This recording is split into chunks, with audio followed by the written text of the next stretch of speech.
e-Discovery Leaders Live, where I get a chance to chat with luminaries in e-discovery and related areas. This broadcast is sponsored by Reveal Brainspace, the industry's leading AI e-discovery platform. Don't forget to subscribe to watch me, George Socha, weekly with leaders in e-discovery. Thank you for tuning in.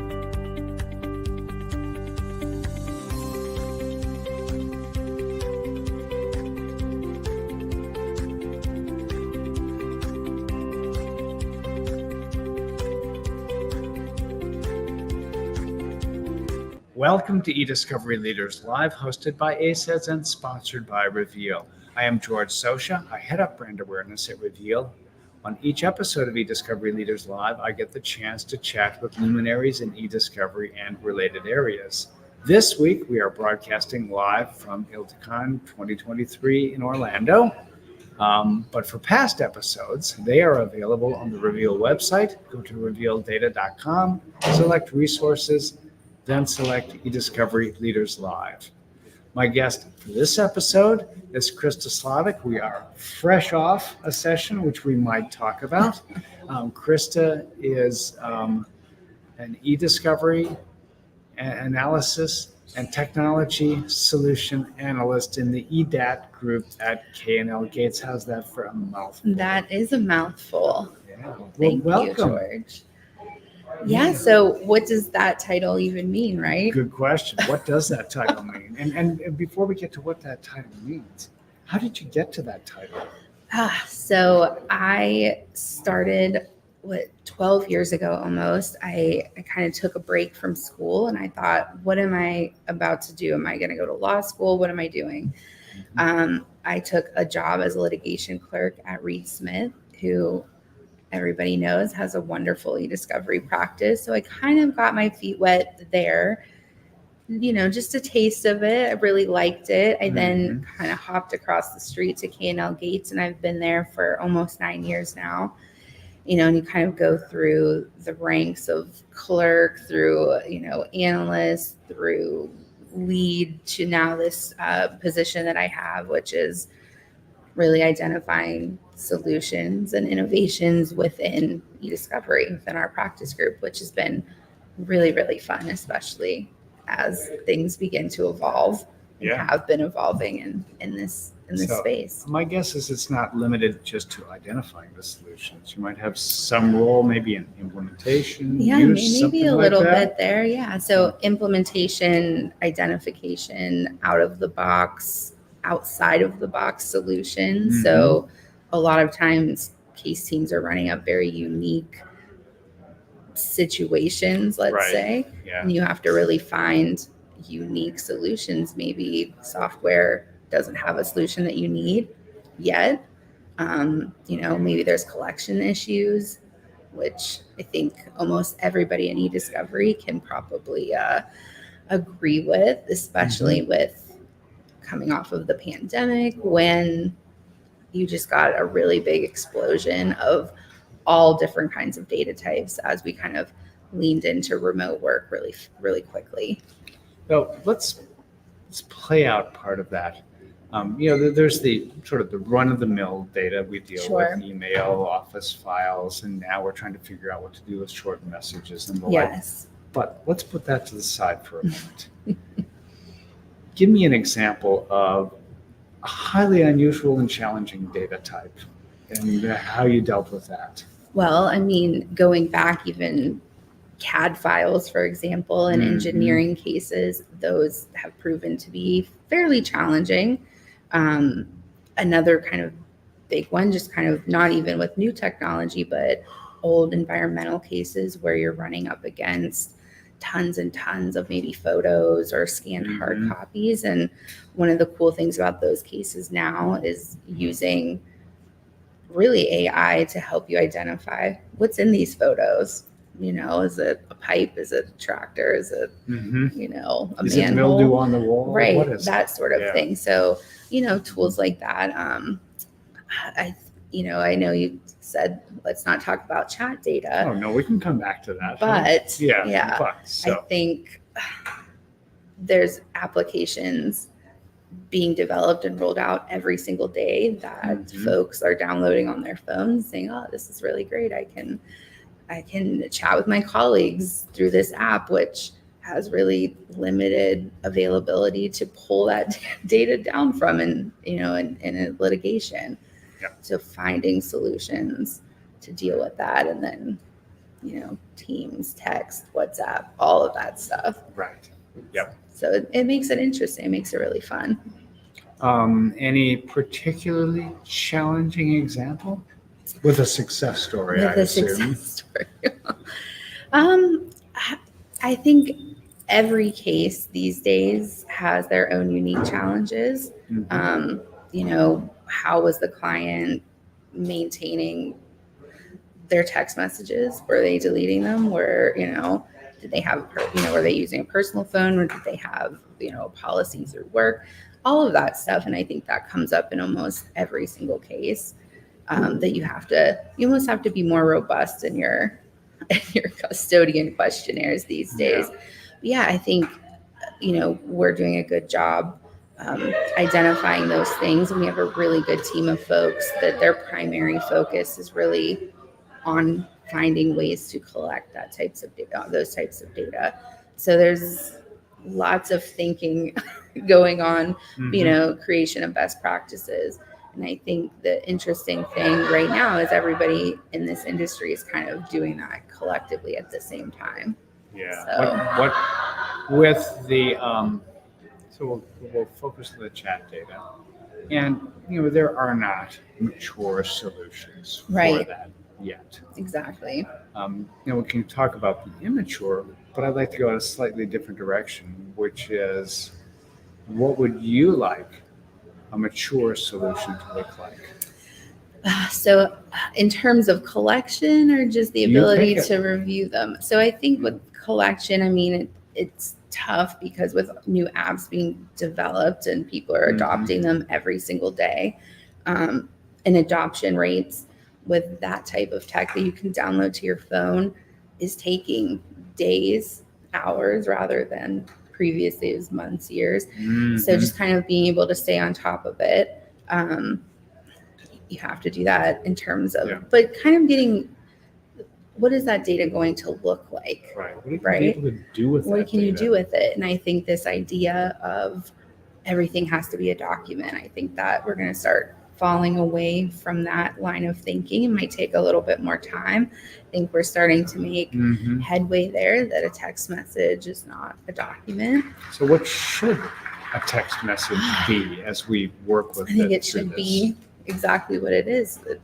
It's a text message. It's, but how you review that is starting to become interesting, especially because they're not just communicating via text. They're doing piece by email, and then maybe they, migrate over the conversation. They're going to answer part of it in a text message. Maybe part of it is now on Slack. Right. Maybe they're, chatting on LinkedIn. Over to Teams. Yep. So having a solution that really is able to take all of that data, put it in the same format, and then allowing you to really see the conversation for what it is, instead of piece here, piece there, having it in, here we are. This is the conversation, and it's coming from all of these different places, but you can read it as it was happening. That's the dream, I think. Okay. So you've got, I imagine then the conversation might show up almost like it does on a phone and chat. Right. Yeah. But you would want, I assume, something to indicate to you visually. Yeah. Where it actually came from. Right. Kind of I don't know, like a stream, so it's all kind of flowing together. And then you're seeing, okay, here it is in an email. You can see this was an email. Here's the next piece of it by timestamp. Here's this piece that was in a chat or WhatsApp or a text. Here's the next piece that came through Slack. And then, okay, here's a couple more people that were now added into this conversation. So being able to kind of see that, instead of, it's really difficult to review conversations like that now. Yeah. Because you're kind of like over here, over there. You might get it as a PDF. You might get it as a spreadsheet. Good luck. Yeah, it's really Yeah. challenging. So I think everybody's kind of trying to find the best solution and make it work. You mentioned your team a few times. Tell me more about your team. So we have a pretty large team over at K&L Gates. We have some folks that are really dedicated to just collection, staying on top of, like I said, new technology. What are people using? The best tools to then pull that data down. We have a team that handles processing, so which is another challenge in itself. How are we going to process this data that we've now collected? Right, because we don't have standards. Right. Is there, do we have, standards for this piece? Do we have it for that piece? Okay, now we have a curveball in here, and maybe teams' dates aren't extracting in the way that they should. So there's things like that. And then we have a team of production analysts, so they're handling, putting together reviews, putting together productions, doing kind of, solutions related to searching and active learning. A team of partners that are, a team of staff lawyers and review managers, a team of review lawyers that their entire job is then reviewing all of this material that we've gone and found. So it's a pretty robust operation, I would say. Is this team mostly in Pittsburgh? It's largely split. We have, I would say it's about a 50-50 split, Seattle, Pittsburgh. We have a couple of folks in other offices, New York, Miami, Portland. I think we have some reviewers in Chicago. So, I think with the pandemic and remote work, we're able to kind of have people a little more spread out than previously, which I think is the case everywhere. I think so. Almost everywhere. Right. Not entirely. Right. So you have seen changes, of course, in how your firm does things and the structure of the practice group and the like. What changes have you seen in the bigger picture of e-discovery? I think it's a really interesting time because data is exploding. It's not only the types of data but just the sheer volume of data. I can't remember the stats right off the top of my head, but it's just like lots more. Like out of and it's like doubling like every year or so. So having just the bandwidth and ways to kind of allow you to get through that data in terms of collection, processing, early case assessment tools that help you really whittle it down to what you truly need, because you can't afford to review, documents at that volume. It's just not feasible. So I think that's really interesting. And then, like I had mentioned, what is a document anymore? Right. So that, I think that conversation is still a little bit on the fringe. I hear it more and more at these conferences, but just, are we kind of going to continue to go down the path of, the 8 by 11, PDF, or are we going to start kind of looking at it a little differently? Yeah. We tried to shoehorn email messages into a paper world, which made sense for the time. Now but I see people trying to shoehorn short messages, or whatever you want to call them, into an email form. Exactly. I don't think we were especially served well by that first. Right. What do you think about the second? No, I think I don't know what the answer is to this, but I think we'll begin to kind of see a shift in thinking as we kind of go on, because like you said, you can't really shoehorn this data and fit it into this kind of sheet of paper. It doesn't work. It makes it more challenging than it likely needs to be, but that might require a reset on how we're thinking and how we've historically thought in this space. But that makes it really fun and interesting and makes every day a little bit different. Yep, definitely. We were, you and I, just on a panel here at Delta, comments about the panel? I Description of what we were doing? Yeah, so revolutionary, what was it called? Revolutionizing e-discovery, and then something about portable models. Portable models. Yeah. I thought the panel was really great. I thought we had a lot of really good commentary, a lot of good questions from the audience. And my kind of key takeaway from that was really, again, data is getting bigger and bigger and bigger, and you have to have tools that let you just get through it quickly, and the ability to really reuse your work in matters that make sense for you to do that is really important. And I think we're going to see more and more adoption of that especially as more tools, more review platforms begin to roll out technology that allows you to do that exact thing. So if you're using TAR, yeah, you could probably use a portable model. I think so. Yeah. So I thought it was great. Yeah. Any observations about this conference? Lots of talk about Gen AI and how that will impact our space, which undoubtedly it will. Right. Is it ready for prime time and legal? Probably not quite yet.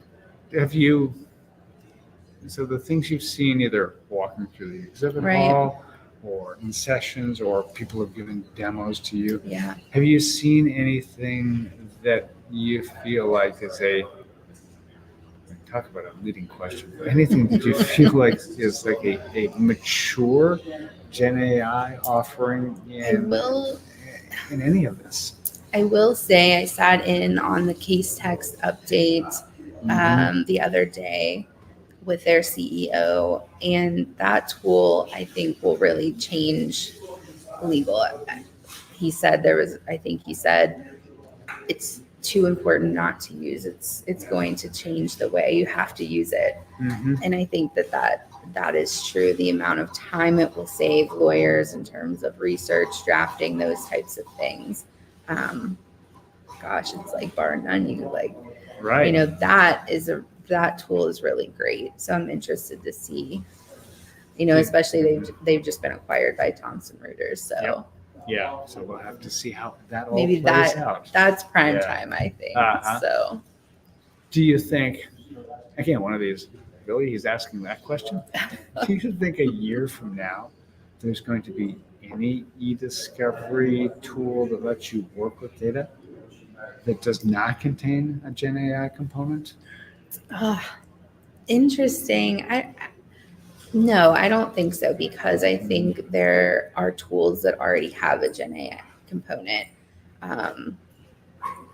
It's knocking at the door. So I think that means that once the first platform rolls out a Gen AI solution, which is it's already there. It's already happening. Yes. Yep. Then you can go to any number of places here and see demos of. Exactly. I think they're all, when it comes down to it, the ones I know, they're all still beta versions. Yes. Even if it's in the platform, it's still a beta version. Yes. Yeah, but they're there. They're there. Right. So that means that the other platforms, in our space, that's what they have to do it too, or they're going to be left behind. Yeah. So, that's just the name of the game, I think. But then as you think of e-discovery and Gen AI, what do you see as the potential uses of Gen AI? What would you like to be able to do is maybe another way of wording. I think, getting to,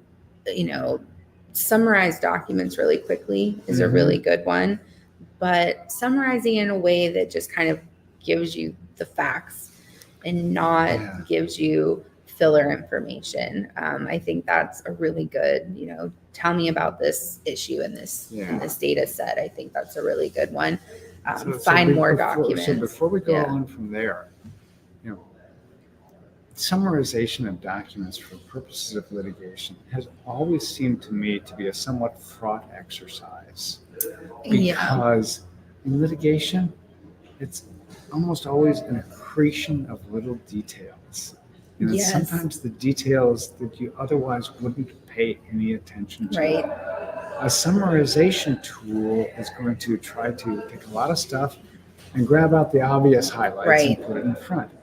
But so often it's not the obvious highlights that are the That's most true. valuable things. I don't have an answer to it about to do that. It's just an observation. I think that's true. And I think if you can get to the heart of the documents, the meat of these documents quicker, Mhm. then it will free up your attorneys to then look for those little kind of Yeah. those really Those little important nuggets that are going Yeah. to like win your case. Mhm. So what Or- else? yeah. So summarization was one. You know what? I think there's so many potential use cases. Yeah. Summarization I think is probably the safest one to bet on Mhm. right now. I think we're going to just start seeing function like Cal and TAR. Mhm. You're not going to need to review tons of documents moving forward. I think that kind of parting of the seas. At last. Yes. Yeah. We're going to see that happen much Mhm. quicker with much fewer documents. Yeah. You're going to be able to find common themes within documents, which Mhm. you can do kind of now, but I think Gen AI it's going to take that to the next level, I'm betting. I think my money's on kind of finding those common threads throughout large, small, any data set. Mhm. So Yep. I think it should be interesting to see where we're at a year from now. So if we then set aside Gen AI, if we could possibly do that, Right. what else are you looking forward to as possibilities in the e-discovery space? You know what? That's such an interesting one because I think for a really long time when you were having an e-discovery case, you really generally knew what you were going to get. You're going to get emails, you're going to get some loose docs, maybe some Yeah. text messages. Mhm. Now it's kind of, you don't know what you're getting Right. a lot of the time. So I think we're going to start seeing more processes come into place, and people are going to kind of really hone in their skills and in their processes, vendors, software solutions, in-house, legal team, the whole gamut. I think it took a while for e-discovery to was really process oriented. Everybody was doing it the same way. Yeah. And now we're kind of like, this is a level set time. I think that it's everybody's kind of learning all over again about how to really do e-discovery. Yeah.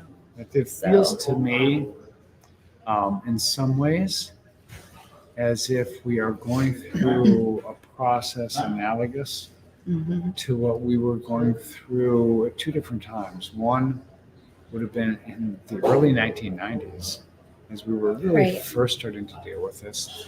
And then the second in the early 2000s, as it bumped up to a whole nother level and got a much wider exposure. Yeah. Interesting times. I think we're kind of in the third wave. So is that a good thing or a bad thing? I you think live in it's- interesting times goes both ways. Well, I think it's a good thing. I think the continuing to evolve in this space change is always good. Kind of getting more people thinking about these issues, and e-discovery is a multi-billion-dollar industry now. So you have a lot of really smart people thinking about these things and finding processes. And so I think it's great. I think it's really great. Well, let's go out on a high note and stop with that.